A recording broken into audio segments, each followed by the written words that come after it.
โบสถ์ติดต่อสอบถาม092-565-4536หรือสอบถามทาง LINE ID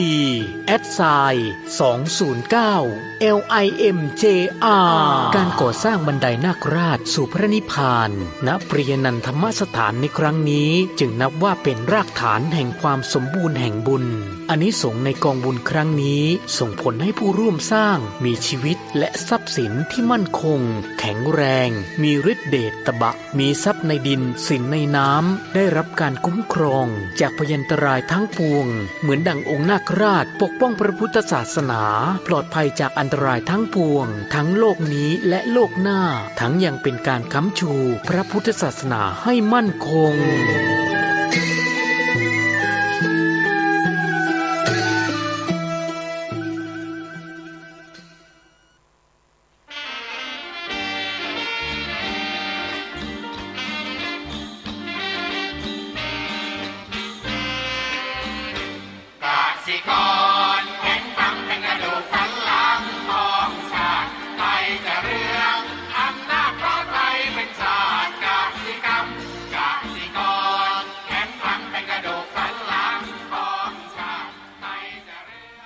ที่นี่สถานีวิทยุ FM 104.50 เมกะเฮิรตซ์วัดฝายหินมหาวิทยาลัยเชียงใหม่จังหวัดเชียงใหม่รายการต่อจากนี้ไปขอเชิญท่านผู้ฟังทุกท่านเข้าสู่รายการดีมีคุณค่าน่าติดตามรายการเกษตรเพื่อชีวิตดำเนินรายการโดยกลุ่มรักเกษตรประสานงานโดยนายพิชัยคงพิทักษ์คณะเกษตรมหาวิทยาลัยเชียงใหม่หมายเลขโทรศัพท์053944030ขอเชิญทุกท่านติดตามรับฟังได้ณบัดนี้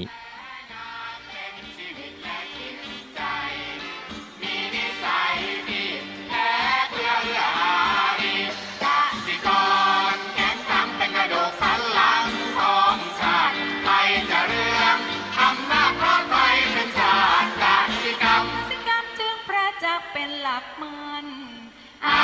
ชีพสำคัญผู้ไทยที่ไร้สีใครจะเก็บใครจะแข็งแรงทวี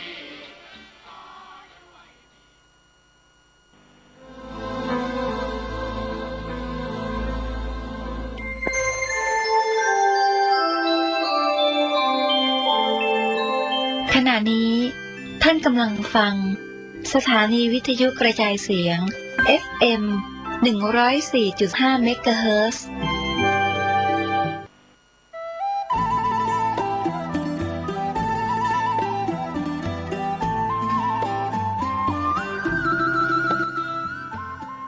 ข่าวสารเพื่อการประชาสัมพันธ์ด้วยพลังพุทธานุภาพธรรมานุภาพสังฆานุภาพเทวานุภาพนาคานุภาพแห่งบรมครูครูบาอาจารย์ปู่ฤาษี108เจ้าภาพสร้างหล่อปั้นพระพุทธรูปพระเจ้าทันใจโดยมีคุณแม่ชีพจนาพรวิศรีวรพัฒน์นางสาวสุนทรีวิศรีปัตย์นางสาวยานทัศน์วิศรีปัตย์พร้อมครอบครัววิศรีวรพัฒน์ครอบครัววิศรีปัตย์เชิญร่วมเป็นเจ้าภาพหล่อปั้นบรรจุหัวใจนามพระพุทธรูปพระพุทธสถิตพจนาภรณ์วันอาทิตย์ที่7พฤษภาคมพุทธศักราช2566พิธีเริ่มเวลา 9:09 น.ร่วมสร้างบุญได้ตั้งแต่วันนี้เป็นต้นไปติดต่อสอบถามร่วมบุญได้ที่พระครูสถิตธุราธรเจ้าวาดวัดสันขยอมอำเภอสันทรายจังหวัดเชียงใหม่0806849835และที่พระครูประหลัดกิติพงศ์กิติโสพโนด็อกเตอร์ผู้ช่วยเจ้าวาดวัดสันขยอม0962629694เชิญท่านร่วมบุญร่วมกุศลในคราวครั้งนี้โดยพร้อมเพรียงกัน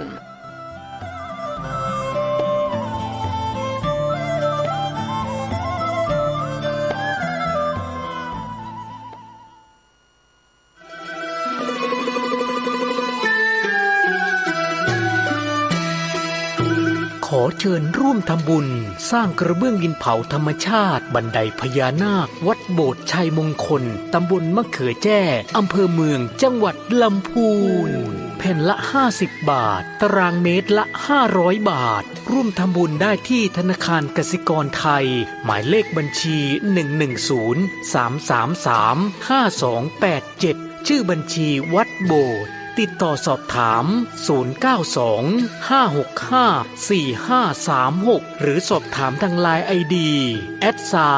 @209 LIMJR การก่อสร้างบันไดนาคราชสู่พระนิพพานณปริยนันทธรรมสถานในครั้งนี้จึงนับว่าเป็นรากฐานแห่งความสมบูรณ์แห่งบุญอานิสงส์ในกองบุญครั้งนี้ส่งผลให้ผู้ร่วมสร้างมีชีวิตและทรัพย์สินที่มั่นคงแข็งแรงมีฤทธิ์เดชตบะมีทรัพย์ในดินสินในน้ำได้รับการคุ้มครองจากพยันตรายทั้งปวงเหมือนดั่งองค์นาคราชปกป้องพระพุทธศาสนาปลอดภัยจากอันตรายทั้งปวงทั้งโลกนี้และโลกหน้าทั้งยังเป็นการค้ำชูพระพุทธศาสนาให้มั่นคง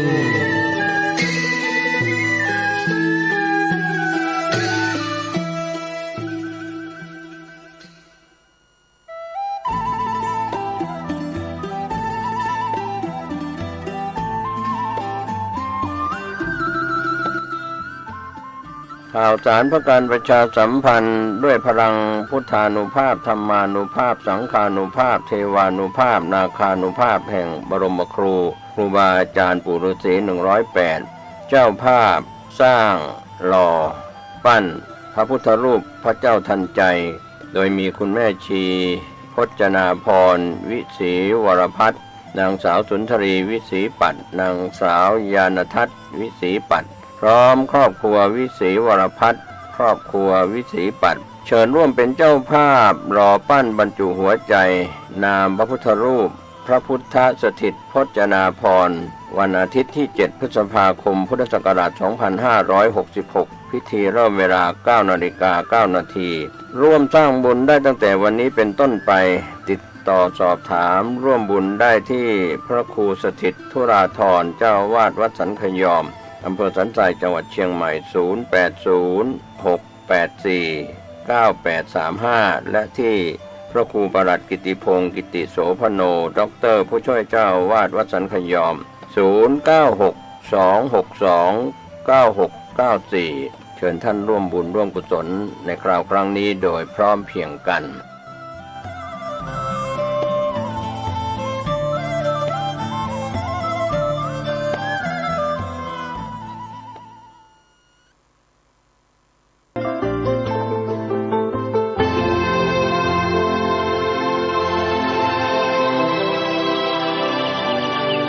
วันนี้เป็นวันพระขอเรียนเชิญพุทธศาสนิกชนทุกท่านมากลั่นจิตให้ใสกลั่นใจให้เป็นบุญด้วยการให้ทานรักษาศีลและเจริญจิตภาวนาน้อมจิตให้เข้าถึงพระรัตนตรัย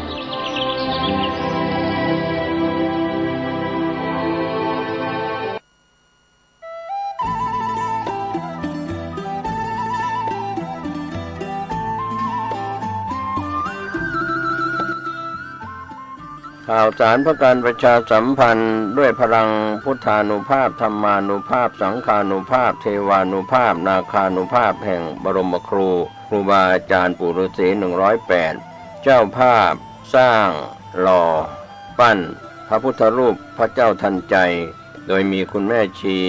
พจนาพรวิศรีวรพัฒน์นางสาวสุนทรีวิศรีปัตย์นางสาวยานทัศน์วิศรีปัตย์สวัสดีครับท่านผู้ฟังพบกับรายการเกษตรเพื่อชีวิตสำหรับวันนี้เสนอเรื่องครบสูตรผู้ประกอบการเกษตรก่อนเข้าสู่รายการก็มีธรรมะมาฝากท่านผู้ฟังหัวข้อจากหนังสือพจนานุกรมพุทธศาสตร์ฉบับประมวลศัพท์เรียบเรียงโดยประเทศเวทีประยุทธ์โตมหาจุฬาลงกรณราชวิทยาลัยพิมพ์เผยแพร่ปี2533หัวข้อธรรมะวันนี้คือวิวาทะหรือวิวาทแปลวิวาทะ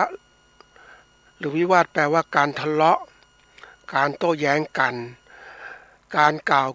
เกี่ยงแย่งกันกล่าวต่างคือว่าไปคนละทาง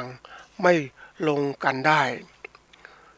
ทีนี้ก็มีคำต่อมาคือวิวาทมูลคือรากเหง้าแห่งการเถียงกัน เหตุที่ก่อให้เกิดวิวาทกลายเป็นวิวาทะที่ก่อนขึ้นมีสองอย่างคือ 1. ก่อวิวาทขึ้นด้วยความปรารถนาดีเห็นแก่ธรรมวินัยมีจิตใจประกอบด้วยอโลภะอโทสะอโมหะ 2. ก่อวิวาทด้วยความปรารถนาเลวทำด้วยทิฏฐิมานะถือตัวถือตนมีจิตประกอบด้วยโลภะโทสะโมหะ ทีนี้ก็มีวาทมูลทุกข์ก็คือทุกข์ที่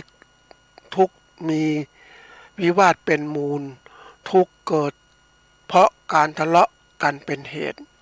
ทีนี้ก็จะมีผู้ที่เรียกว่าวิวาทาธิกรก็คือวิวาทที่จัดเป็นอธิกรณ์การวิวาทซึ่งเป็นเรื่องที่สงฆ์จะต้องเอาธุระดำเนินการพิจารณาระงับได้แก่การเถียงกันปราศลบพระธรรมวินัยเช่นเถียงกันว่าสิ่งนี้เป็นธรรมเป็นวินัยสิ่งนี้ไม่ใช่ธรรมไม่ใช่วินัยข้อนี้พุทธเจ้าตรัสไว้ข้อนี้ไม่ได้ตรัสไว้ดังนี้เป็นต้นอันนี้ก็วิวาทก็ยกตัวอย่างเป็นเรื่องที่การทะเลาะเกิดขึ้นสังคมไทยส่วนใหญ่นั้นเป็นสังคมที่เรียกว่าอยู่กันอารมณ์รวยกันก็ไม่ค่อยมีการถกเถียงกันนะก็ผู้น้อยยอมรับผู้ใหญ่มันเป็นมานานแต่ทีนี้โลกปัจจุบันเนี่ยมันต้องมีเหตุมีผลที่ประกอบด้วยไม่ใช่ว่าปล่อยให้ผู้ใหญ่ที่ไม่มีเหตุมีผลถือว่าเป็นอาวุโสกันนำไปหมดอย่างเงี้ยมันก็พากันตกระกำลำบากแต่นี้จะเถียงกันก็เถียงไม่ได้เพราะว่าเป็นผู้น้อยต้องนั่งเงียบนิ่มเงียบนี่เป็นสิ่งที่ทำให้ไม่เกิดการพัฒนาเพราะว่าผู้ใหญ่ก็ไม่ใช่ว่าเป็นผู้ใหญ่ที่แท้ที่สมบูรณ์ที่อุดมไปด้วยความรู้และคุณธรรมต่างๆก็มีเยอะนะอันนี้เป็นสิ่งที่เกิดขึ้นที่นี่เรื่องของการวิวาทกันมันเกิดขึ้นตลอดและการถกเถียงกันอย่างมีคนเขาพูดกันเรื่องว่าอันนี้แทรกเรื่องการเมืองท่านผู้ฟังเขาพูดว่าการเมืองเป็นเรื่องที่ไม่ดีเลยทะเลาะเบาะแว้งไม่มีการเมืองก็ดีแล้วอยู่เงียบๆอย่างเนี้ยดีสงบดีเนี่ยพูดอย่างนี้เขาพูดในฐานะที่แบบไม่อยากให้มีให้เพราะการวิวาทการถกเถียงกันเป็นเรื่องที่วุ่นวายไม่ชอบฟังนะอันนี้มันเป็นสิ่งที่มันเกิดขึ้นมันเป็นค่านิยมดั้งเดิมนะท่านผู้ฟังค่านิยมใหม่เขาต้องพูดถกเถียงกันด้วยธรรมวินัยเรื่องความมีเหตุมีผลกันไม่ใช่เอ้ยให้เงียบไว้นี่เผด็จการเกินไปยุคก็บอกว่าจริงๆแล้วการเมืองเนี่ยเป็นเรื่องการจัดสรรประโยชน์ให้มันถูกต้องทีนี้ถ้าไม่มีคนพูดจะขัดแย้งกันไอ้พวกผู้ที่เป็นเผด็จการมันก็นำไปเอาการเมืองคือเรื่องจัดสรรประโยชน์เพียงหมู่พวกตนพวกพ้องตนเองผู้น้อยก็มีกล้าถกเถียงมันเรื่องจริงนะท่านผู้ฟังที่เกิดขึ้นนะก็เราไปดูสิสสหรือกลุ่มของรัฐบาลที่เป็นคนกรุงเทพส่วนใหญ่เนี่ยก็ตั้งกลุ่มขึ้นมาเยอะแยะเลยเวลาจัดสรรงบประมาณต่างๆก็ลงที่กรุงเทพจุดนู้นจุดนี้ลงไปหมดกรุงเทพจึงเป็นเมืองฟ้าอาเบาะนะเมืองฟ้าที่เจริญก้าวหน้าสูงสุดชนบทก็ยังดั้งเดิมเพราะว่าเขาออกเสียงกลุ่มต่างๆเขาออกเสียงก็เป็นของเขาอ่ะแล้วไม่มีใครก็โต้แย้งคนชนบทก็ไม่โต้แย้งแล้วถามว่าเฮ้ยจะปล่อยให้เป็นอย่างนี้ยังไงเพราะนั้นคนข้างล่างก็ต้องขึ้นไปเป็นนักการเมืองไม่ใช่ปล่อยไปอย่างนี้การเมืองเป็นเรื่องของคุณธรรมที่จะจัดสรรประโยชน์ไม่ใช่การเมืองที่ปล่อยให้คนไม่มีคุณธรรมมาจัดสรรประโยชน์ประเทศมึงไม่เจริญไงจริงๆประเทศเจริญมันต้องจัดสรรคุณธรรมที่เกิดขึ้นมาให้มันเจริญก้าวหน้าให้พวกคนปกครองตัวเองนี่อิสละเสรีภาพอย่างที่มันมีพรรคหนึ่งก็บอกว่าไม่เลือกให้เลือกผู้ว่าเลยมันถึงดีเห็นไหมพรรคส่วนกรมการปกครองก็ไม่เอามันเป็นเรื่องที่มันไม่ก็ทำลายโครงสร้างทางการปกครองของประเทศต้องมีผู้ว่าจากส่วนกลางหมุนเวียนกันอย่างนี้แล้วผู้ว่าแต่ละคนมาแล้วทำจริงไหมทำเพื่อท้องถิ่นจริงไหมนี่คือการปกครองแบบที่มันเป็นแบบมันเป็นเหมือนกับว่ากลุ่มของคนกลุ่มของ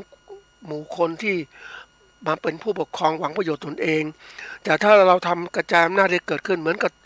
อบต.หรือเทศบาลต่างๆที่เกิดขึ้นไหมเดี๋ยวนี้เจริญก้าวหน้าใช่ไหมตอนแรกเนี่ย ไม่มีการจัดสรรเลยกรมการปกครองก็กลัวนู่นกลัวนี่หมดแต่ว่าประเทศมันเจริญต้องมีการจัดสรรแบบนั้นเห็นไหมการจัดสรรมันเจริญให้มีการประกันเมืองในท้องถิ่นเกิดขึ้นมามันก็เจริญก้าวหน้าไม่ใช่ปกปิดหรือไม่ให้มีการถกเถียงกันอันนี้มันเกิดขึ้นมานานนะท่านผู้ฟังประเทศด้อยพัฒนาจะเป็นเช่นนี้แหละคือไม่ต้องการให้มีการปกครองตนเองให้มันแบบว่าอยู่ในภายใต้ปกครองของผู้หลักผู้ใหญ่เป็นผู้ชี้นิ้วสั่งการอย่างเนี้ยมันถึงไม่เจริญนี่แหละมันถึงเป็นอย่างที่เป็นประเทศไทยอย่างเนี้ยแต่ประเทศอเมริกานี่ก็เจริญก้าวหน้าก็มีสิทธิเสรีภาพอันไหนไม่ดีก็พูดมาเลยไม่ใช่เงียบผู้น้อยคอยก้มพนมกรอย่างนั้นนี่คือระบบที่เราเป็นขุนศึกศักดินาสมัยโบราณแล้วโลกมันเปลี่ยนก็ไม่ยอมเปลี่ยนอย่างเนี้ยมันต้องเปลี่ยนแล้วว่ามันต้องเจริญก้าวหน้าอันนี้พูดถึงการเมืองท่านผู้ฟังนะครับเราต้องมีความก็เรียกว่ามองให้ชัดสิ่งที่มันควรจะเป็นยังไงไม่ใช่ชะลออย่างเนี้ยแต่นี้มันต้องบอกว่าผู้ปกครองลูกพ่อปกครองลูกต้องปกครองตลอดไม่ให้ไปสั่งนู่นสั่งนี่แต่นี้ก็ระบบการเพิ่นได้ฟังรายการนึงก็พูดถึงเรื่องว่าพ่อแม่แต่ก่อนเป็นปกครองลูกทำนู่นไม่ได้นี่ไม่ได้อันนั้นไม่ได้แรกๆก็เดี๋ยวนี้พ่อก็ทันสมัยขึ้นเขาก็บอกว่ามันเป็นแรกๆยังอ่อนแอก็ปกครองก่อนเมื่อเติบโตขึ้นยืนได้ก็ค่อยประคับประคองจากปกครองค่อยประคับประคองค่อยชี้แนะไม่ใช่ปกครองตลอดแล้วก็คอยสนับสนุนชี้แนะสนับสนุนแล้วก็คอยดูคอยแลอะไรที่ไม่ดีไม่งามก็จะเตือนเขาไม่ใช่ปกครองตลอดประเทศมันไม่เจริญนะท่านผู้ฟังอันนี้คือเรื่องจริงนะเพราะนั้นสังคมไทยเนี่ยเป็นสังคมที่แบบเป็นแบบเดิมเนี่ยอาศัยกฎระเบียบแบบเดิมต้องอย่างนี้นะปกครองเพราะผู้ปกครองต้องใหญ่อย่างเนี้ยถึงว่าประเทศไม่เจริญเนี่ยคนชนบทหรือเกษตรกรก็ยังยอมรับฟังทุกอย่างชี้อะไรต่างๆทำเชื่อเขาหมดมันถึงล้มเหลวว่าท่านผู้ฟังนะอันนี้ที่ยกตัวอย่างมาก็จะเดี๋ยวจะลงโยงถึงเรื่องราวที่จะเล่าให้ท่านผู้ฟังมันเป็นเรื่องที่เวลาผิดพลาดเสียหายใครเป็นผู้รับผิดชอบนะภาครัฐเขารับผิดชอบไหมเขาก็ไม่รับเขาทำตามหน้าที่เขาอะแต่เกษตรกรผู้สูญเสียรับผิดชอบเองนะอันนี้มันเกิดขึ้นจริงๆเพราะอะไรเพราะว่าสังคมไทยสังคมที่เรียกว่าไม่ได้สอนคนให้เป็นผู้รู้ไม่ได้สอนคนให้ปกครองตัวเองให้เป็นคอยหาความรู้ให้ถูกต้องจะพัฒนาอย่างไรมันถึงว่าต้องยกระดับนะท่านผู้ฟังเขาบอกว่าถ้าอยากให้ประเทศไทยเจริญก้าวหน้าเนี่ยก็ต้องให้ทุกคนมีความรู้ในทุกเรื่องที่เกี่ยวข้องกับตัวเองแล้วก็มีสิทธิ์มีเสียงไม่ถูกปกครองนะอันนี้มันก็กลายเป็นว่าประเทศเจริญนะแต่ถ้าถูกปกครองเนี่ยอะไรก็ชี้อันนี้ไม่ได้อันนี้ไม่ได้มันก็ไม่เจริญเลยเหมือนที่เป็นอยู่ที่อดีตที่ผ่านมานะมันถึงเจริญก้าวหน้าช้าที่สุดถ้าเราดูแล้วโลกที่เปลี่ยนแปลงมันพัฒนาไปไกลกว่านั้นอีกนะเหมือนเราเนี่ยยังต้มเตี้ยมเพราะเราก็คุมไม่ให้เด็กเดินไม่ให้เด็กวิ่งเดี๋ยวจะตกหลุมตกร่องโดนนู่นนี่ทั้งที่เด็กเขาโตแล้วแต่เราก็คุมอยู่เนี่ยเพราะนั้นประเทศไม่เจริญคนที่มีความคิดอ่านก็อยู่ไม่ได้ไปอยู่ต่างประเทศที่เจริญก้าวหน้าดีกว่าเพราะนั้นอเมริกาเจริญก้าวหน้าประกอบด้วยคนมีความรู้แข่งขันกันด้วยเป็นธรรมต่างๆทั้งหมดมันเป็นเรื่องที่จริงนะท่านผู้ฟังอันนี้พูดตรงๆนะเผด็จการกับประชาธิปไตยมันแตกต่างกันอย่างนี้เราได้รู้เผด็จการเป็นยังไงที่ผ่านมานะแล้วประชาธิปไตยมาดูสิเรายังไม่เป็นประชาธิปไตยนั้นท่านผู้ฟังเป็นนิดเป็นหน่อยเองแต่ประชาธิปไตยต้องเป็นอย่างที่เหมือนอเมริกาที่เขาให้สิทธิเสรีภาพเต็มนะก็ฝากไว้เป็นข้อคิดอาจจะยาวสักนิดนึงก็ต้องเก็บไว้เตือนตนว่าถึงเวลาที่เราต้องมีสิทธิปกครองตัวเองแล้วจะให้คนอื่นมาชี้นำไม่ได้เราดูสิดูเหตุดูผลมันถึงทำให้เราเจริญก้าวหน้าขึ้นครับก็มาโยงถึงหัวข้อวันนี้ก็คือเรื่องของครบสูตรการเป็นผู้ประกอบการเกษตรนี่ว่ากันไปเลยนะเพราะว่าเราจะเป็นเกษตรกรต้มเตี้ยมไม่ได้แล้วก็ชี้เนี่ยนะไปเจอเนี่ยโอ้ยเป็นเกษตรกรนึงเกษตรกรนี่พยายามเป็นสมาร์ทเกษตรกรผู้ฉลาดเกษตรกรแปลงใหญ่อันนู้นอันนี้แล้วถามว่าคุณเติมเต็มให้เขาหรือเปล่าไม่มีตลาดให้เขาเลยเขาผลิตมาแล้วขายไม่ได้ใครรับผิดชอบอันนี้เป็นตัวอย่างนะทีนี้มาดูว่าเราพูดถึงครบสูตรเนี่ย ว่าครบนี่คืออะไรนะครบเนี่ยก็เป็นเขาเรียกว่าปกติแล้วมันจะมีคำว่าครบถ้วนครบถ้วนนะทีนี้มันก็มีไอ้ตัวนี้เป็นตัวอย่างคือครบคือหมายความว่าการประกอบการครบเนี่ยหมายว่ามันต้องเขาเรียกว่าองค์ประกอบของมันอ่ะมันมีอะไรบ้างมันครบสมบูรณ์แล้วใช่ไหมเนี่ยอันนี้เป็นสิ่งสำคัญนะที่นี้ไอ้คำว่าสูตรเนี่ยสูตรเป็นเรื่องของคำว่าเป็นคำขยายเพราะว่ากฎ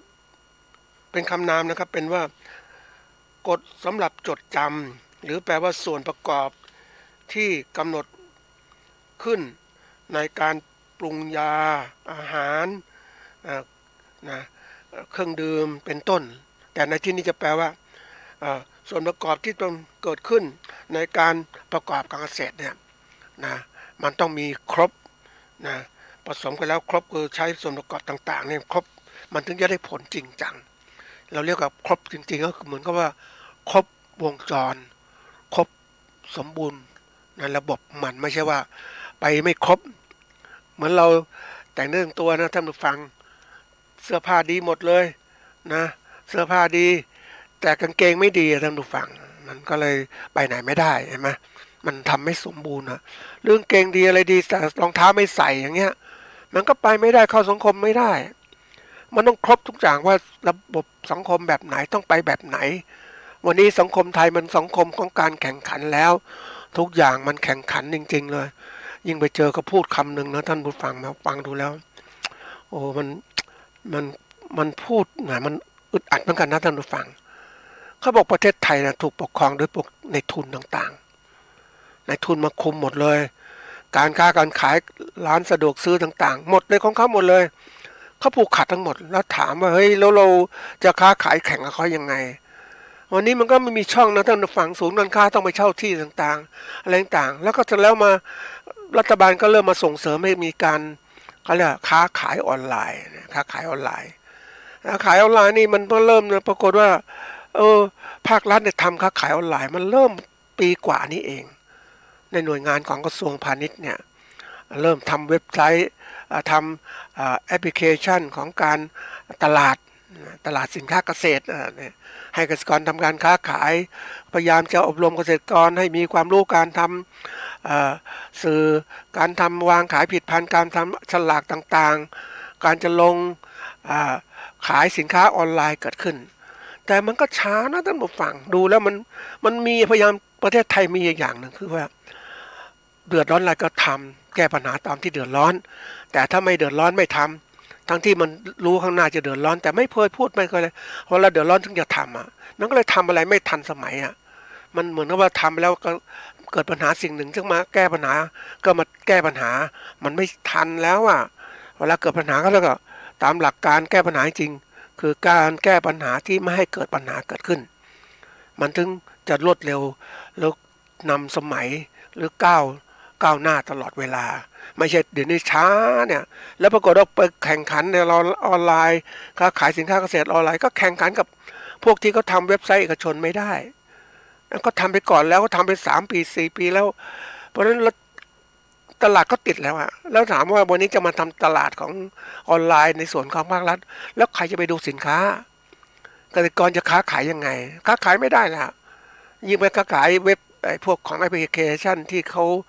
ค้าขายออนไลน์เขาต้องมีค่านู่นค่านี่เพราะมันต้องมีค่าใช้จ่ายท่านผู้ฟังแต่ว่าตลาดก็กว้างขวางเหมือนกับเราไปขายสินค้าเนี่ยเราจะไปตลาดไปตั้งร้านเขาเรียกว่าตลาดนัดตั้งร้านนั้นก็ไม่มีคนเดินท่านผู้ฟังยิ่งผู้บริการก็ชอบไปตลาดนัดเพราะสังเกตต่างๆตลาดนัดก็มีคนมาเดือดร้อนก็มาค้าขายคนที่เขาขายเก่งๆเขาก็ประหยัดตลาดที่มันเขามีช่องทางแล้วยอมเสียค่าวางพื้นที่ไงก็ตามก็ดูว่าทำไมต้องทำอย่างนั้นก็เพราะมีผู้ซื้อไปที่นั่นเหมือนกับเป็นผู้ซื้อที่ไปซื้อสินค้าในห้างโอ้ดีๆทั้งนู้นอย่างนี้แล้วเราสินค้าอยู่ในชนบทจะไปขายที่บ้านเราร้อนๆขยับเดินไปหาซื้อที่บ้านเราแล้วต้องยอมเสียค่าใช้จ่ายมาขายที่ห้าง ทีนี้เดี๋ยวนี้ห้างก็ลดน้อยห้างมันขายไม่ค่อยดีแล้วท่านผู้ฟังเพราะว่ามีคู่แข่งคือห้างก็เก็บค่าใช้จ่ายแพงเนาะค่าเช่าแต่นี้ก็จะมีการทำเว็บไซต์การทำแอปพลิเคชันที่ค้าขายออนไลน์ต่างๆเยอะแยะเลยนั่นพอทำให้คนค้าขายได้มากขึ้นไม่ต้องไปทางนู้นแล้วแต่เกษตรกรยังช้าอยู่ท่านผู้ฟังเพราะสินค้าเกษตรมันต้องอาศัยเวลาต้องอาศัยการประชาสัมพันธ์นานๆนะให้ติดตลาดถ้าเราค้าขายน้อยส่วนใหญ่สินค้าเกษตรก็ต้องรีบขายส่งให้กับพ่อค้าเลยเพราะว่าเหมือนเดิมมันจะเสียมันจะเน่าการกระจายสินค้าไม่ดีอันนี้คือสิ่งที่เกิดขึ้นทีนี้ภาครัฐก็มาทำแล้วมันก็ช้าท่านผู้ฟังเท่าที่ไปลองทำดูนะศึกษาดูยอมรับว่าสิ่งนี้ที่เกิดขึ้นนี่มันก็โยงหัวข้อเราก็ว่าเราเขาพยายามจะทำเนี่ยให้เกษตรกรเหมือนก็พัฒนานู่นพัฒนานี่หวังที่ให้ค้าขายเก่งแต่ลืมคำว่าผู้ประกอบการไปอีกมีคำว่ายังอนุรักษ์คำว่าเกษตรกรอีกเกษตรกรคือผู้ปลูกพืชและเลี้ยงสัตว์ปลูกพืชเลี้ยงสัตว์ไว้กินเองไว้ขายนะก็ทำแต่ว่ามันเล็กเกินไปอ่ะคำว่าเล็กเกินไปมันทำให้รู้สึกว่ามันด้อยค่าท่านผู้ฟังแต่เราเรียกเกษตรกรให้เป็นผู้ประกอบการรู้สึกมันใหญ่นะเขาเรียกคิดใหญ่เอาความเป็นผู้ประกอบการเป็นผู้บริหารองค์กรธุรกิจส่วนตัวนะมีนา20 ไร่30 ไร่บริหารยังไงให้เป็นต้องวางแผนการผลิตยังไงการตลาดยังไงศึกษาปัจจัยต่างๆหามันคือความเขาเรียกว่าการกระตือรือร้นมันสูงกว่าการเป็นเกษตรกรนะเกษตรกรทำไปเรื่อยยิ่งไปเจอบางอย่างที่ว่าทำไปพอมีพอกินกันแล้วกันอย่างเนี้ยมันไม่ได้ท่านผู้ฟังคนที่บอกให้พอมีพอกินปรากฏว่าไปแข่งขันกับอะไรเอกชนผู้ประกอบการเกษตรขนาดใหญ่ที่เขาลงทุนเนี่ยเขาไม่สนใจพอมีพอกินนะเขาทำธุรกิจของเขาทำไงให้มีกำไรทุกขณะก็ทำกำไรเพราะนั้นเขากลยุทธ์ในการทำงานของเขาก็เก่งกว่าเกษตรกรที่พอมีพอกินเพราะนั้นเกษตรกรก็เลยลำบากยิ่งลำบากมากขึ้นยิ่งโลกมันแข่งขันมากขึ้นเกษตรกรก็ลำบากสู้เขาแข่งขันเขาไม่ได้นี่คือตกที่นั่งลำบากนะแล้วใครรับผิดชอบส่งเสริมให้เขาเป็นเกษตรกรหรือทำนู่นทำนี่แล้วเขารับผิดชอบไหมเนี่ยทีนี้ที่ยกหัวข้อนี้มาแล้วความสำคัญของเรื่องนี้ว่าถ้าคุณจะอยู่ได้ในวงการเกษตรต้องปรับความรู้ความสามารถตัวเองจากเกษตรกรให้เป็นผู้ประกอบการคุณอยู่รอดได้ในโลกปัจจุบันนะถ้าคุณมาคิดแบบว่าไม่ครบสูตรทำเพียงแค่ผลิตอย่างเดียวก็เป็นเหยื่อรายใหญ่ที่ท่านผู้ฟังยิ่งวันนี้มันมีรายใหญ่มันก็ทำแกล้งไม่ใช่แกล้งท่านผู้ฟังเขาก็ทำตามมาตรฐานโลกนะเขาบอกว่ายิ่งมีอะไรมีมาตรฐานสินค้าเกษตรมาตรฐานนู่นมาตรฐานนี่เขาก็ร่างให้ภาครัฐร่างมาองค์กรภาครัฐก็สำนักงานมาตรฐานสินค้าเกษตรก็ร่างมาโอ้เพื่อจะให้ดูสินค้าเกษตรแล้วมีคุณภาพสูงอย่างงู้นอย่างนี้มีมาตรฐานการเกษตรที่ดีนะบางเขาเรียกว่าออกมาเพื่อจะยกระดับการค้าขายใช่ถูกต้องมันจำเป็นต้องทำแต่ทำเนี่ยจริงๆต้องช่วยก่อนเกษตรกรบางทีเราเอามาตรฐานมาใช้บังคับเกษตรกรยังตุ้มเตี้ยมอยู่เลย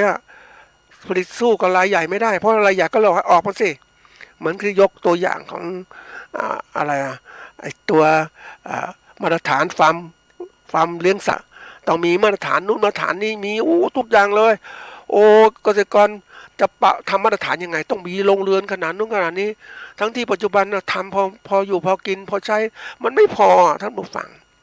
แล้วมาเจอแข่งขันกับเขาสินค้าเกษตรเลี้ยงหมูเลี้ยงไก่ก็ขายไม่ได้แล้วไม่มีมาตรฐานการเกษตรก็เลยเสร็จเลยเพราะนั้นรายใหญ่ก็เลยผูกขาดสบายเลยนะรายเล็กสู้ไม่ได้ใช่ไหมนี่คือสิ่งที่เกิดขึ้นก็เลยการผูกขาดแบบชนิดที่เรียกว่ากลไกของรัฐมาจัดการโดยรายใหญ่ไม่ต้องทำอะไรแล้วกำจัดคู่แข่งรายเล็กๆทั้งหมดออกไปได้แล้วรายเล็กจะอยู่ได้ยังไงก็ต้องเป็นเครือข่ายของเขาใช่ไหมมันผลิตมาเลยเอาพันธุ์สัตว์ไปเลยไปเลี้ยงก็ส่งมาเอาอาหารไปให้สัตว์กินต่างๆเขาขายหมดเลยกินตัวเงินหมดแล้วเลี้ยงมาปุ๊บก็เอามาขายนี่ก็กลายเป็นเกษตรกรในเครือข่ายรายได้ก็พออยู่ได้พออยู่กินได้แต่ไม่สามารถจะเป็นผู้ประกอบการได้เลย ก็เป็นอย่างนี้ตลอดเวลาก็เลยกลายเป็นว่าเป็นผู้ก็เรียกคำหนึ่งว่าผู้ใช้แรงงานการเกษตรทั้งที่เกษตรกรจริงๆเป็นอิสระเสรีภาพนะ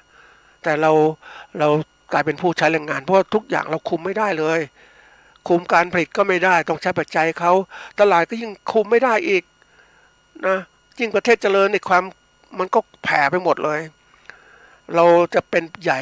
เกษตรกรจะเป็นใหญ่ก็นู่นในชนบทนู่นไม่มีคู่แข่งไม่มีสินค้าไม่มีร้านสะดวกซื้อไปอยู่ในชุมชนเหล่านั้นเขาก็อยู่ได้แต่ว่าต่อไปมันคุมหมดแล้วท่านผู้ฟังประเทศมันจะผูกขาดทั้งหมดการทำธุรกิจเกษตรเนี่ยมันเป็นเรื่องตรงว่ามันต้องใช้กลยุทธ์ทุกเรื่องทำทุกอย่างให้ได้กำไรสูงสุดเพราะนั้นไม่ต้องเลือกไม่มีคุณธรรมละฉันทำได้ฉันคุมได้หมดกำจัดพ่อค้าแม่ค้าให้มันหมดไปได้นะขายสินค้าไม่ได้ฉันก็ขายได้รายเดียวอะเห็นไหมมันก็เป็นเรื่องที่จริงๆอันนี้ปรากฏเลยคุยกับคนที่เขาทำซื้ออาหารนะซื้ออาหารมาขายข้าวจานละ10-20 บาทนะบอกก็ต้องซื้อสินค้าจากร้านใหญ่ๆร้านค้าส่งขนาดใหญ่ก็ของเขาอีกอะทุกอย่างซื้อนั้นนะหมดเลยจะไปซื้อตลาดธรรมดาเนี่ยมันก็น้อยลงแล้วผู้ส่งสินค้าก็น้อยลงมันก็เลยราคาก็ไม่แน่นอนเปลี่ยนแปลงรายใหญ่ซื้อสะดวกก็สั่งมาแล้วเสร็จแล้วมันก็เกิดระบบการผูกขาดเกิดขึ้นอันนี้เรื่องจริงนะแล้วจะทำยังไงอะเพราะว่าทำยังไงก็ต้องมาแก้ที่ตัวเกษตรกรเนี่ยคิดใหม่นี่มันมีเรื่องจริงที่เกิดขึ้นนะเพราะฉะนั้นวันช่วงที่ผ่านมาเนี่ยก็มีโอกาสเข้าไป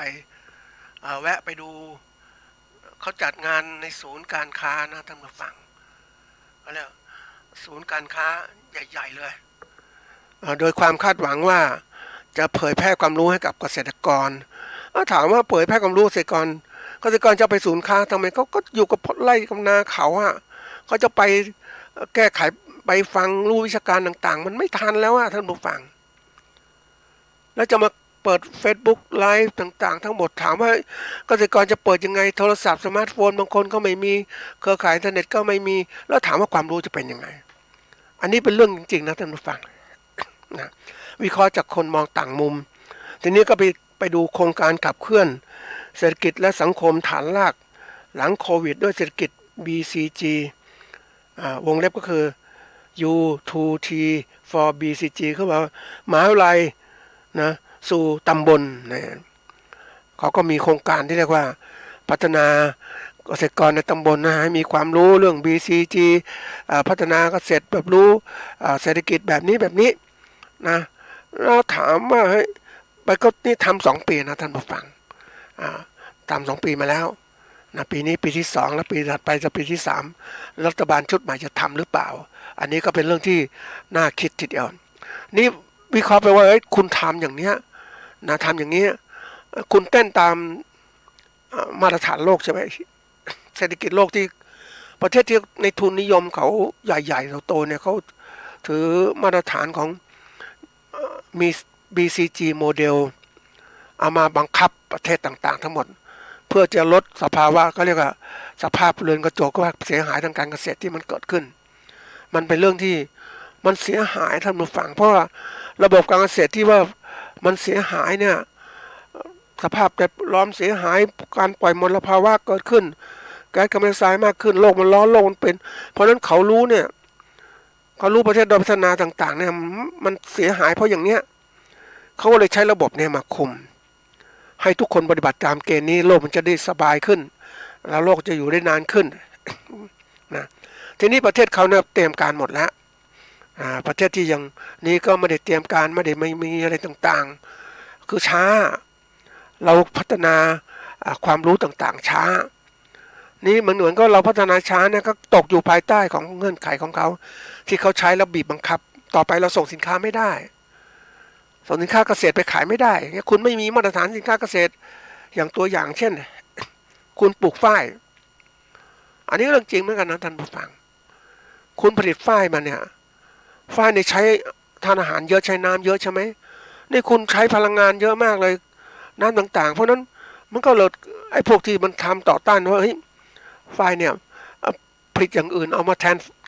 เสื้อผ้าไอ้พวกเส้นใยได้ไหม แล้วเกิดการแข่งขันอย่างนี้เพราะฉะนั้นใครผลิตไฟอย่างนี้ก็ต้นทุนแพงก็ถูกเขาเรียกว่าถูกต่อต้านเพราะสร้างมลภาวะเกิดขึ้น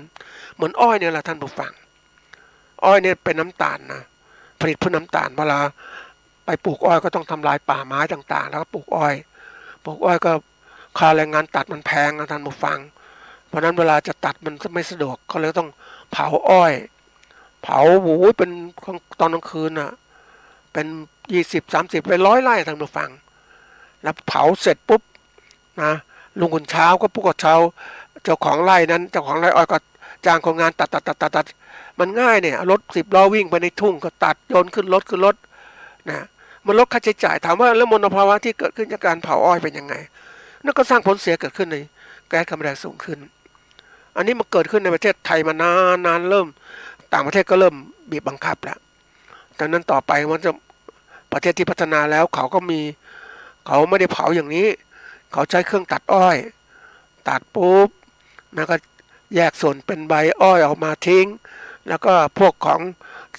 ต้นอ้อยก็ใส่บนรถบรรทุกเอาไปเข้าสู่โรงงานอ้อยทันทีนะอันนี้เป็นเรื่องจริงที่เกิดขึ้นนี่เราเองมันยังเป็นยังบบเพราะว่าอยากพัฒนาอย่างเขาแต่ไม่มีทุนมันก็เลยกลายเป็นว่าเผาแล้วมันก็เกิดขึ้นสร้างมลภาวะเขาบีบบังคับแล้วยิ่งตอนนี้บีบบังคับว่าเฮ้ยตอนประเทศเพราะว่าเขาก็พูดถึงประเทศที่มีการใช้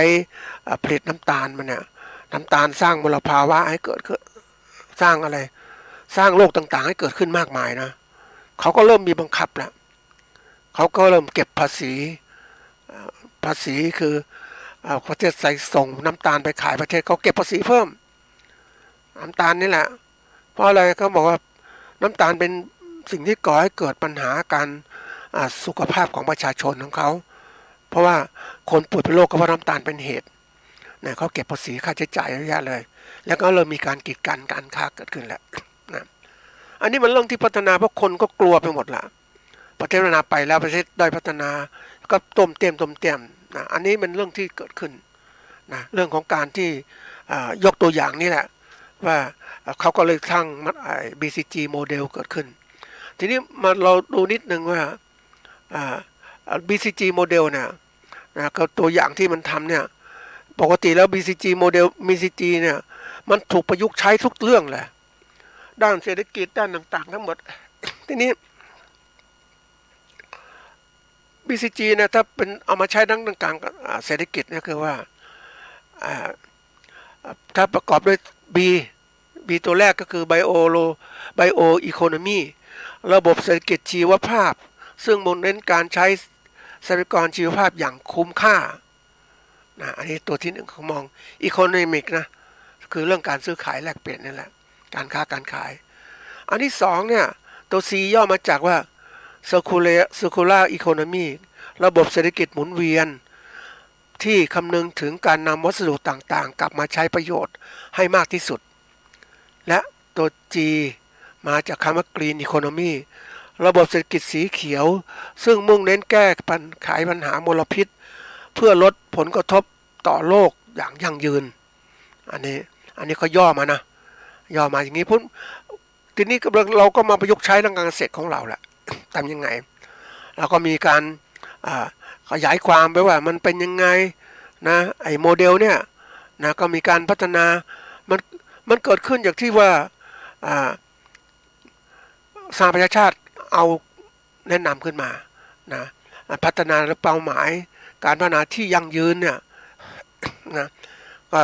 แนวคิดตัวนี้ก็เกิดขึ้นก็เริ่มมีการคิดในเรื่องของเศรษฐกิจชีวภาพประเทศไทยต้องทำตรงนี้มาดูตรงนี้เศรษฐกิจชีวภาพเป็นยังไงนะเศรษฐกิจหมุนเวียนเป็นยังไงเศรษฐกิจสีเขียวเป็นยังไงก็มาใช้ละนี่แล้วแต่ละสีเขียวเนี่ยมันแน่นอนว่าจะทำให้เกิดการว่าไม่สร้างเขาเรียกพัฒนาคุณภาพชีวิตของผู้คนและสิ่งแวดล้อมเน้นความยั่งยืนของสิ่งแวดล้อมเช่นใช้ทรัพยากรเหมาะสมและคุ้มค่ากระจายความมั่นคงอย่างทั่วถึงนะเกิดจากความร่วมมือแล้วของคนในสังคมภายใต้ทรัพยากรที่มีอยู่จำกัดเนี่ยนะซึ่งแนวคิดนี้จะขับเคลื่อนพร้อมกันกับเติบโตทางเศรษฐกิจ ช้แนวคิดในการเติบโตเอามาใช้ เพราะว่าถ้าคนใช้อย่างประเทศไทยเนี่ยถามว่าเฮ้ยพัฒนาการปลูกพืชเต็มที่เลยขยายปลูกยางพาราเต็มที่เลยงูอย่างงี้มันเติบโตขึ้นแต่ขณะเดียวกันมันทำลายสิ่งแวดล้อมมันป่าเขาเนี่ยในช่วงเศรษฐกิจของเรากำลังส่งเสริมการปลูกยางปลูกหมดเลยตัดไม้เผาเป็นลูกๆเลยบางทีช่วงเสร็จลำไยราคาดีเนี่ยไปดูโอ้ยป่าที่เป็นแบบว่ามันก็เศร้าใจนะท่านผู้ฟังไปทางภาคเหนือเนี่ยมันมีเนินเขาสวยเลยป่าไม้อุดมสมบูรณ์ก็ตัดหมดนะปลูกยางพาราไม่จะปลูกยางปลูกลำไย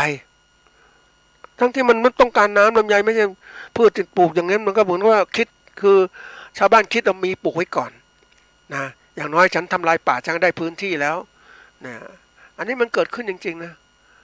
คนบุกรุกป่าเนี่ยบางทีเรามันนั่งคิดรางวัลการบุกรุกป่าคือการได้สิทธิทำกินหรือสปก4/01ไปก็ครอบครองแล้วบุกรุกป่าแล้วครอบครองแล้วเสร็จแล้วก็ได้ออกโฉนดนะเนี่ยรางวัลของเขาเป็นอย่างเงี้ยนะแล้วเสร็จแล้วมันแย่งทำลายป่าจนป่าหมดนะท่านผู้ฟังอย่างเคยไปดูป่าไม้เขาใหญ่นะท่านผู้ฟังเขาใหญ่คุณรักเต็มที่นะท่านผู้ฟังนี่มันป่าไม้มันสูงมันป่าไม้มันดีมากเลยโดยกฎระเบียบเคร่งครัดนี้พวกในทุนใหญ่ๆพวกเศรษฐีมีเงินเนี่ยก็เลยซื้อที่ริมป่าเลยพยายามเพราะว่ามันเย็นเนี่ยไปดูแล้วเย็นสบายจริงๆนะเพราะความอุดมสมบูรณ์ของป่าไม้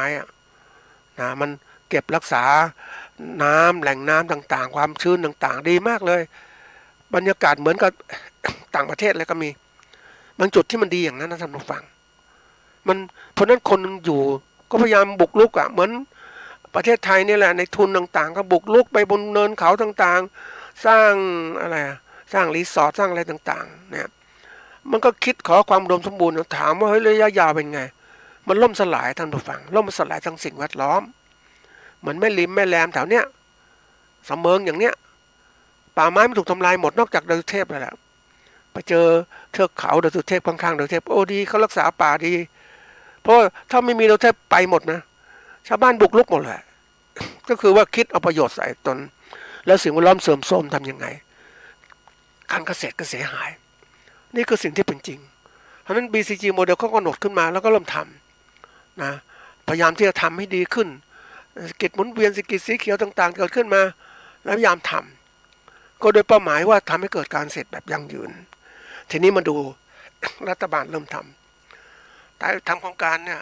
โครงการขับเคลื่อนเศรษฐกิจและสังคมฐานรากหลังโควิดด้วยเศรษฐกิจ BCG เนี่ยนะมันชีวภาพหมุนเวียนแล้วก็สีเขียวอนุรักษ์สิ่งแวดล้อมทีนี้เขานำโครงการนี้มามหาวิทยาลัยก็ขอทุนกับกระทรวงวิทยาศาสตร์ต่างๆพยายามจะสร้างตรงนี้ให้เกิดขึ้นก็เผยแพร่ความรู้กับเกษตรกรในตำบลนู้นตำบลนี้ก็มีจุดเป้าหมายให้ผลิตยังไงไม่ได้สินค้ามาตรฐานนู้นมาตรฐานนี้ก็มีเกณฑ์ทีนี้ถามว่าเฮ้ยมันทำอย่างนี้มันคือสอบถามนะท่านผู้ฟังว่าทำโครงการแบบเนี้ยใช่โครงการนี้มหาวิทยาลัยทำโครงการเนี่ยเขาก็ประสบความสำเร็จของเขาตามที่เขียนเป้าหมายก็คือว่านำความรู้เรื่องเศรษฐกิจ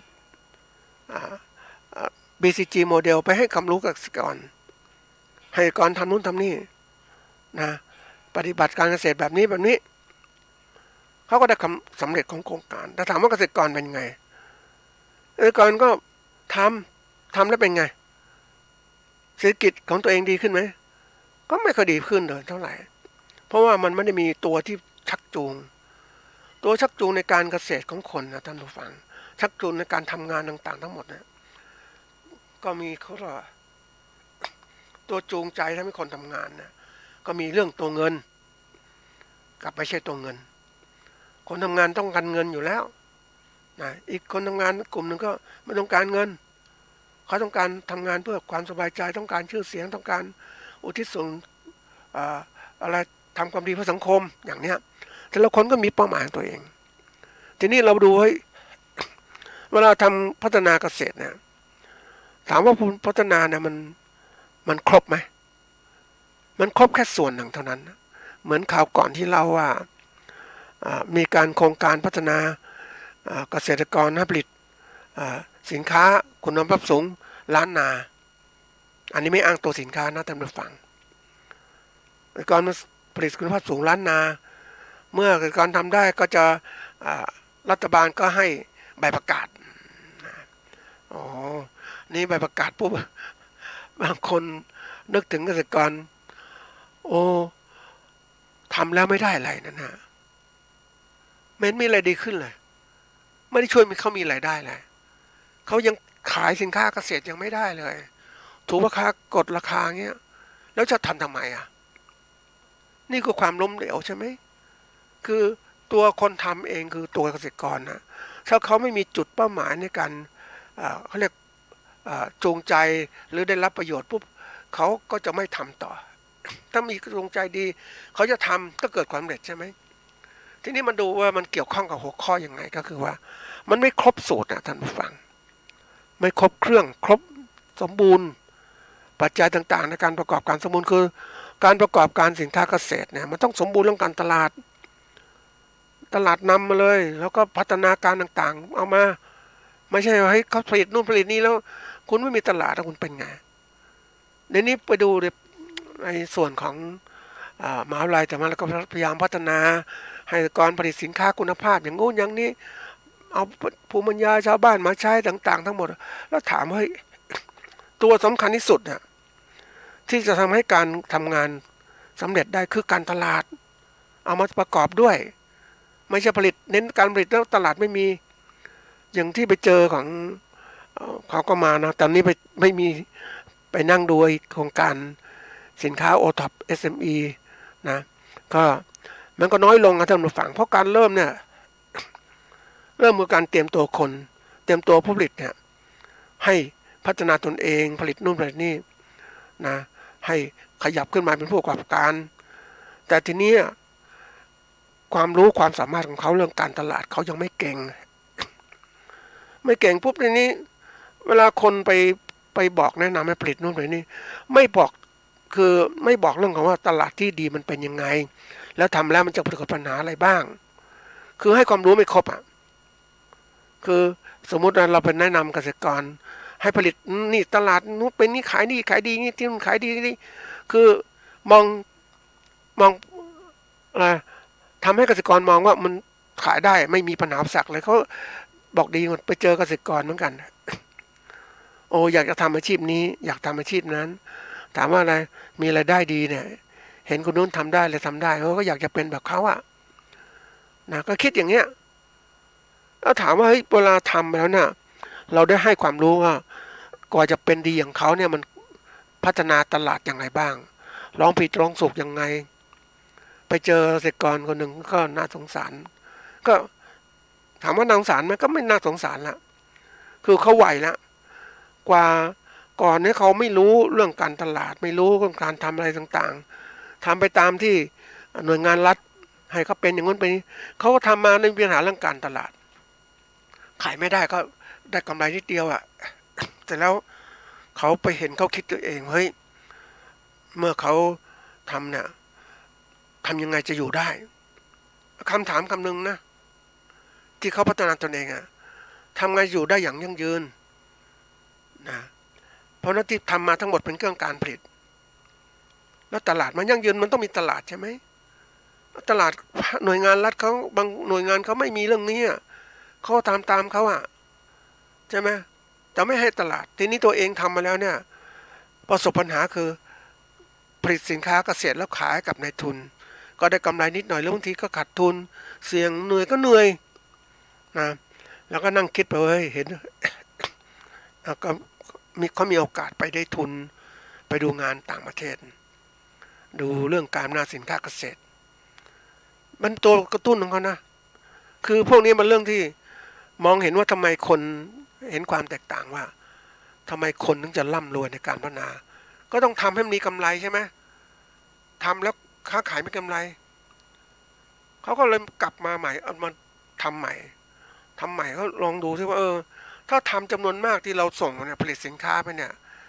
สินค้าเกษตรส่งกับพ่อค้าคนกลางขายเอาปริมาณเขาว่านั่นแหละคุณภาพก็ไม่ดีอะไรก็ขายหมดแต่ว่ามันไม่ได้กำไรมากมายก็กำไรนิดหน่อยอะแต่ที่ทำยังไงดีให้มีกำไรก็คิดต้องพัฒนาคุณภาพสินค้าให้ดีขึ้นแล้วหาตลาดของตนเองค้าขายด้วยตนเองนี่นะครับแล้วก็เริ่มแล้วสัมผัสน้ำเสร็จได้มีไปค้าขายออกตลาดต่างๆค้าขายเป็นไปแข่งกันคนนี้เขาเป็นเพราะว่าเขาผลิตสินค้าคุณภาพแล้วก็มีคนซื้อสินค้าของเขาทั้งที่รอบๆเนี่ยมีสินค้าชนิดเดียวกันเป็นสินค้าปลอมเยอะแยะเลยนะอย.ก็ไม่คุมใครก็ไม่คุมมีมาตรฐานนู่นมาตรฐานนี้คือมันเหมือนกับว่าเจอสภาพแวดล้อมที่ไม่ดีท่านผู้ฟังแต่เขายังแข่งก็ได้เขาเอาด้วยความดีความงามเขาแข่งประกอบเขาค้าขายได้แล้วก็มีกำไรความก็มีกำไรก็เริ่มคนคิดว่าสัมมนาสูตรยังไงให้ดีขึ้นแล้วเขาก็บอกว่าทำมากๆเนี่ยมันเหนื่อยกำไรต่อหน่วยก็น้อยแต่ทีนี้เขาทำไม่มากแต่กำไรต่อหน่วยสูงท่านผู้ฟังเขาเริ่มคิดแล้วใช่ไหมเริ่มคิดว่าทำไงมันให้มันขายได้กำไรดีๆได้กำไรจริงๆเลยแล้วก็เริ่มคิดพัฒนาสูตร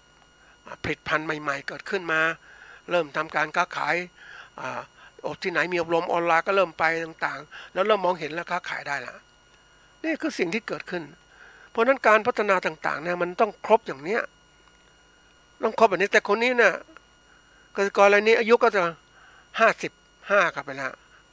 มันก็เหมือนกับใกล้ปลายเหมือนกันนะกว่าจะค้นพบสิ่งต่างๆได้มันไม่ครบท่านผู้ฟังถ้าคนละปูพื้นฐานเกษตรเนี่ยให้เกษตรกรผู้ประกอบการต้องให้เติมความรู้เขาเหมือนเราพัฒนาเกษตรเนี่ยนะอย่างมหาวิทยาลัยพัฒนาพื้นฐานต่างๆเนี่ยขับเคลื่อนเศรษฐกิจพื้นฐานแล้วขับเคลื่อนไปไงให้ก่อนขับเคลื่อนเองพัฒนาด้วยนี่แต่คุณไม่ได้ให้ความรู้เรื่องการตลาดเขาเลยไม่ได้ช่วยไม่ได้พัฒนาแล้วถามว่าทำไปแล้วมันได้อะไรเหมือนก็จะเจอสินผู้คนแก่รายหนึ่งที่เขาได้โอท็อปเขาก็ดีใจนะได้สินค้าโอท็อปได้ใบประกาศเขาไม่เคยได้รับเนี่ยได้รับสินค้าใบประกาศปุ๊บแล้วถามว่าได้ใบประกาศแล้วทำไงต่อก็พนักงานผลิตก็ได้ใบประกาศแล้วถามว่าเป็นไงทำไงได้กำไรไม่รู้ทำไงค้าขายก็เขาให้ไปทำโน่นที่นี่ไปส่งไปค้าขายก็ไปดูคนเข้ามาชมงานก็บางคนก็ชมผ่านๆไปไม่มีการซื้อขายต่างๆเขาอุตส่าห์เสียเงินเสียอะไรต่างๆในการพัฒนาสินค้ามาเพื่อจะขายก็ขายไม่ได้ไม่มีคนซื้อเพราะนี่คือสิ่งอะไรสิ่งที่เกิดขึ้นคือการขาดการทำงานที่สมบูรณ์แบบภาครัฐเองภาคเกษตรเองก็ไม่ได้เชื่อมต่อเรื่องการกระทรวงพาณิชย์ไม่เชื่อมต่อเรื่องการประชาสัมพันธ์ต่างๆไม่เชื่อมต่อเรื่องการสร้างเว็บไซต์ต่างๆแอปพลิเคชันต่างๆเรื่องการค้าขายของประเทศไทยสมมติประเทศไทยเป็นสักครัวเกษตรสมมตินะครัวเกษตรเนี่ยถามว่าให้ทำไงก็มีทุกอย่างในนั้นสิต้องทำแอปพลิเคชันครัวเกษตรเลยมีสมมติครัวเกษตรที่ส่วนใหญ่จะมองเรื่องทำครัวนะอาหารการกินแต่ที่นี้เราตลาดเกษตร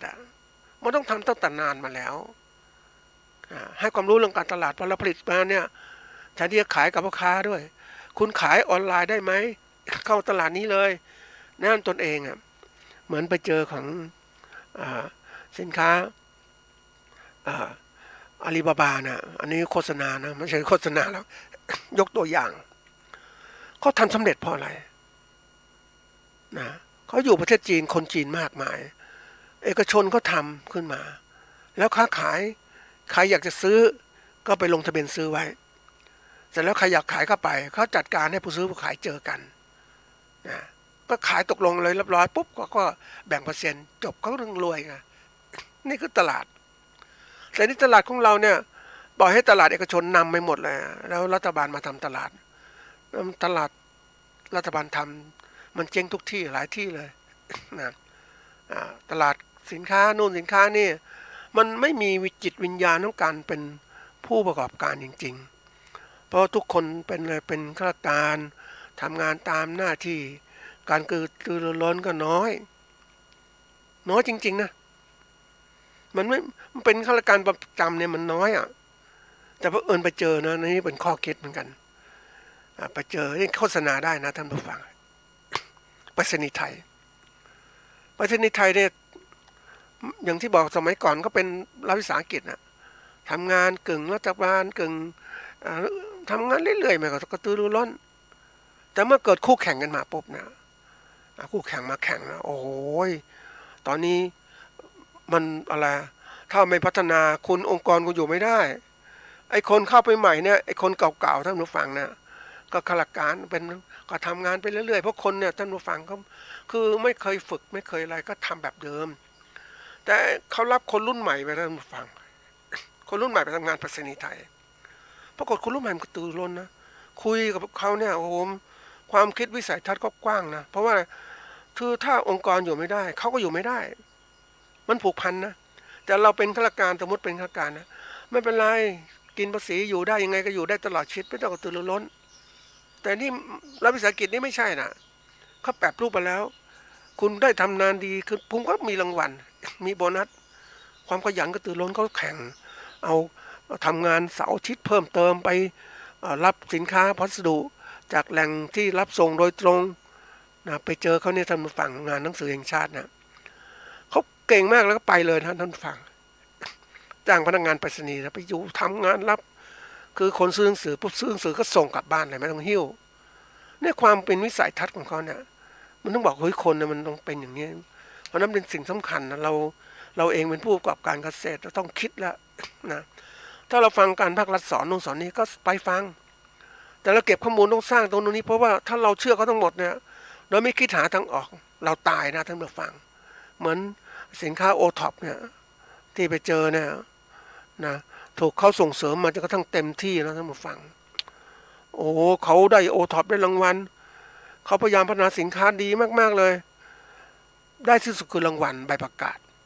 แต่ผลิตมาแล้วเนี่ยขายไม่ได้เพราะว่าไม่มีคนชมงานนะท่านผู้ฟังแล้วมีคนชมงานไม่มีเว็บไซต์ช่วยเขาเลยไม่มีการนำสินค้าไปขายต่างๆนะมันเป็นยังไงมันลำบากนะเสร็จแล้วเขาก็ผมถามเขาว่าเฮ้ยแล้วเป็นไงจะขายไม่ได้ก็กลับไปก็ไม่รู้ทำไงได้เพราะว่าคนเกษตรเนี่ยเขาเคยชินในชนบทเขาไม่รู้เรื่องการตลาดมากมายก็เป็นคนรุ่นเก่าท่านผู้ฟังแต่ทีนี้เราจะพัฒนายังไงเราพัฒนาเกษตรคนรุ่นเก่าก็ตามเนี่ยต้องมาพัฒนาให้มีความคิดติดอาวุธทางความคิดให้มองโลกกว้างขึ้นโลกเกษตรมันกว้างขวางนะท่านผู้ฟังไม่ใช่โลกวิชาการอย่างเดียวมันต้องโลกประกอบการกับปัจจัยความคิดความอ่านต่างๆทั้งหมดเราต้องใช้แบบเนี้ยมันถึงสำเร็จนะท่านผู้ฟังเราต้องรู้เรื่องทุกเรื่องของเศรษฐกิจนะสังคมการเมืองการปกครองสิ่งแวดล้อมต่างๆนะให้มันรู้หมดเลยต้องเติมเต็มไม่ใช่รู้เกษตรอย่างเดียวรู้นะไม่มองการปกครองเลือกใครเป็นหัวหน้าเนี่ยมันต้องล่มสลายอย่างเนี้ยเพราะนั่นเนี่ยท่านผู้ฟังที่ฟังรายการนี้ก็ต้องพัฒนาทุกด้านนะทุกเรื่องเลยอย่าไปฟังบางส่วนที่รัฐบอกว่าหน่วยงานนี้อย่างนี้หน่วยงานนี้คิดอย่างนี้ฟังได้แต่เขาไม่คิดรอบคอบเราเองต้องฟังหลายๆหน่วยงานฟังหลายๆเอกชนด้วยประกอบด้วยเป็นตัวเราเพราะนั่นคือธุรกิจของเราถ้าเราไม่สนใจเราไม่ทำครบสูตรเหมือนกับที่ว่าเรากินอาหารนั้นเราฟังกินข้าวกินกับกินปลาแต่มันก็กินเท่านั้นทานอาหารครบแต่มันไม่ครบสูตรคือปรุงยังไงมันคืออร่อยยังไงนะต้มยำทำยังไงผสมสั่งนู้นสิ่งนี้ใส่ลงไปมันถึงอร่อยมากินทีละส่วนนะมันไม่ได้รสชาติใช่ไหมแล้วก็มันก็ไม่อยากกินนะท่านผู้ฟังเหมือนกันนะการพัฒนาเกษตรอย่างที่บอกว่าไม่ครบสูตรเนี่ยมันทำให้พัฒนาไปแล้วติดกับแล้วก็ตายคือหมายก็ว่าไม่เจริญก้าวหน้าทางธุรกิจนะเพราะนั้นเราเนี่ยทำคิดให้ครบสูตรทำทุกเรื่องหาความรู้เพิ่มเติมนะท่านผู้ฟังอย่าไปฟังภาครัฐมากฟังหลายๆหน่วยงานหาข้อมูลให้มากที่สุดที่หาได้จึงจะประสบความสำเร็จ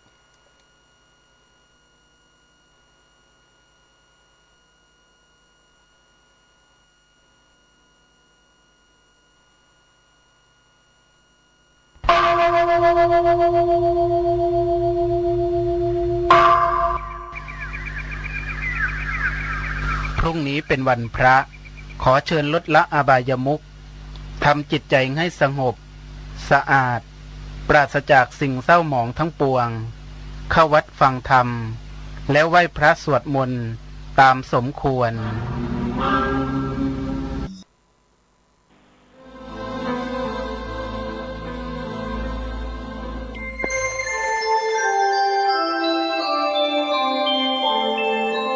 ขณะนี้ท่านกำลังฟังสถานีวิทยุกระจายเสียง FM 104.5 เมกะเฮิรตซ์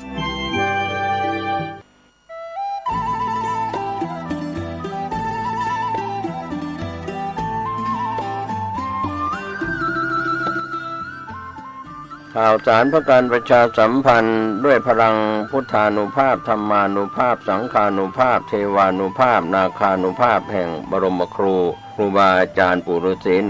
108เจ้าภาพสร้างหล่อปั้นพระพุทธรูปพระเจ้าทันใจโดยมีคุณแม่ชี